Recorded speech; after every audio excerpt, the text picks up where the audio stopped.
नमस्कार बच्चों, आप सभी कैसे हो। मैं वापस आपकी ये वर्कशीट नंबर जो 3 है, आंकड़ों का संगठन, इसका सेकंड पार्ट लेकर आई हूँ क्योंकि पिछली वीडियो बहुत लंबी हो गई थी। और ये मैंने सेकंड पार्ट इसलिए भी बनाया है कि कुछ बच्चों को इसमें थोड़ी सी डाउट आई है।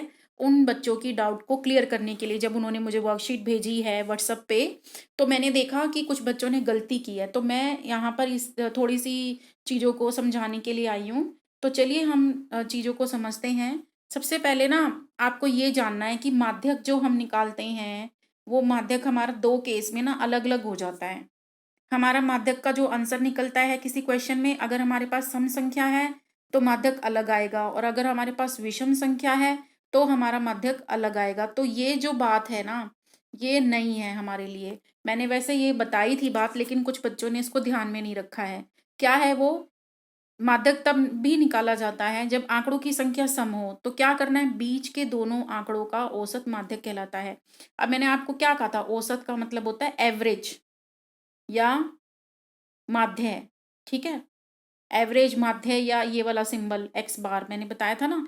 तो इसी चीज को मैं समझाने के लिए यहाँ पर आई हूँ। सबसे पहले मैं इस चीज को यहाँ से समझाती हूँ। अब यहाँ पे हम देख लेते हैं हमारी कितनी संख्या है। तो ये पूरे एक सप्ताह की बात हो रही है। तो आपको पता है सप्ताह में कितने वो दिन होते हैं, 7, यानी कि हमारी जो संख्या है वो विषम है। जब हमारे पास संख्या विषम होती है, तब हम बीच वाला जो हमारा होता है माध्यक, जब हम अरेंज करते हैं, बीच वाला बन जाता है। जैसे ये हमारा क्वेश्चन था, तो इस क्वेश्चन में हमने सबसे पहले छोटा लिखा था 29, है ना, 29। फिर उससे बड़ा लिखा था 32, फिर हमारा 33, फिर 35, फिर हमारा 38 था, और फिर हमारा 2 बार 46 था। इस तरह से हमारा ये डाटा था। ठीक है, तो हमने बता दिया था भाई 3 इधर से छोड़ दो, 3 इधर से छोड़ दो, और ये बीच वाला हो गया। ठीक है, जब हमारा विषम संख्या वाला डाटा हो, यानी कि 7 दिनों का, तब तो हमारा बीच वाला हो गया। ये तो सबको समझ में आ गया, ये तो ईज़ी था। लेकिन गड़बड़ कहाँ पे करी बच्चों ने? गड़बड़ इस क्वेश्चन में की। वो गड़बड़ क्या थी वो मैं भी आपको बताऊंगी। देखो, हमने इस क्वेश्चन में क्या करना है, सबसे पहले मैंने आपको बताया था ना, सबसे पहले आप इस डाटा को, यानी कि आंकड़ों को एक अरेंज करोगे, यानी कि आरोही क्रम में लगाएंगे। तो इस डाटा को मैं आरोही क्रम में लगाकर बता रही हूँ। जैसे सबसे पहले 1 है आरोही क्रम में, फिर 2 कितनी बार आ रहा है, 2 बार। 3 कितनी बार आ रहा है, 1 बार। 4 कितनी बार आ रहा है, 4, 3 बार। 5 कितनी बार आया है, 5 बार। ठीक है बच्चों, 5 कितनी बार आया है, 5 बार। 6 कितनी बार आया है, 4 बार। ठीक है, और 7 कितनी बार आया है, 2 बार। और 8 कितनी बार आया है, 1 बार। और 9 आया है, 1 बार। ये हमने इस डाटा को अरेंज किया है। तो अगर हम माध्य निकालेंगे, माध्य मैंने आपको बताया था ना, माध्य कैसे निकालते हैं कि इन सभी संख्याओं का टोटल कर देना और डिवाइड बाय जितनी ये टोटल संख्याएं हैं वो। तो हमारी टोटल संख्याएं हमारी कितनी थी, ये 100। तो 20 पंजे मतलब इन टोटल संख्याओं का योग। तो 20 पंजे 100, माध्य हमारा क्या आ गया था, 5। चलिए आगे बढ़ते हैं। ये तो हमने माध्य निकाला। अब हम बहुलक की बात करते हैं। अब बहुलक क्या होता है, हमने बताया था कि जो संख्या किसी आंकड़ों में बहुत बार आ रही है।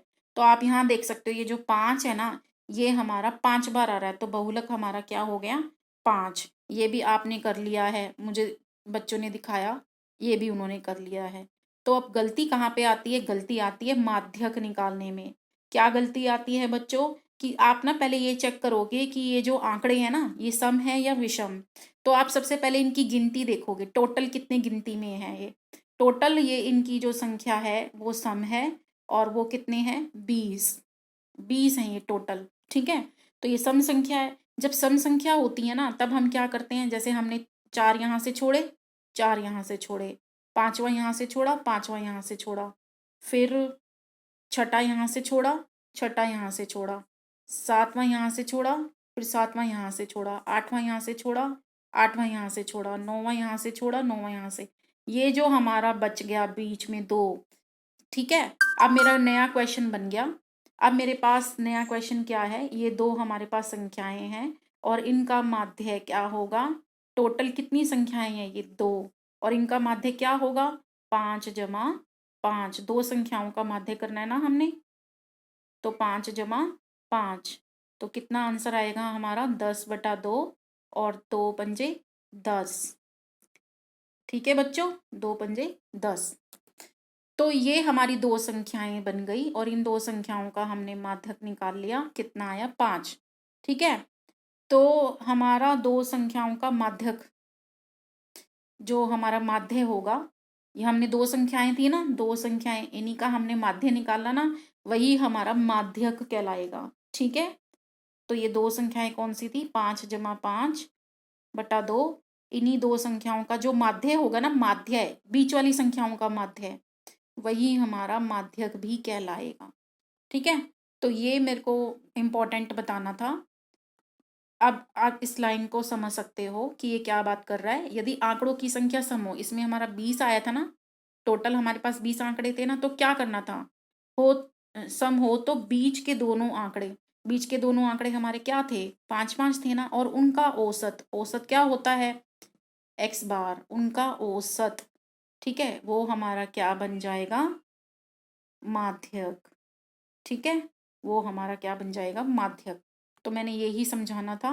और इस क्वेश्चन में माध्यक, इस क्वेश्चन को भी कुछ बच्चों ने गलत किया है। माध्यक आंकड़ों में से सदैव एक संख्या होता है, तो ये अभी इसी वर्कशीट की बात करें तो ये है, और अगर हम और क्वेश्चंस को लेंगे तो ये नहीं होगा। तो सदैव वाला केस क्या होता है, जनरल केस लेके चलते हैं, तो जनरल केस में ये नहीं होता। ठीक है, तो चलिए आपकी डाउट का मैंने सॉल्यूशन कर दिया है। आई होप सो कि आप इसी तरह से काम करते रहें और मुझे अपनी डाउट भेजते रहें। Thank you, take care, bye.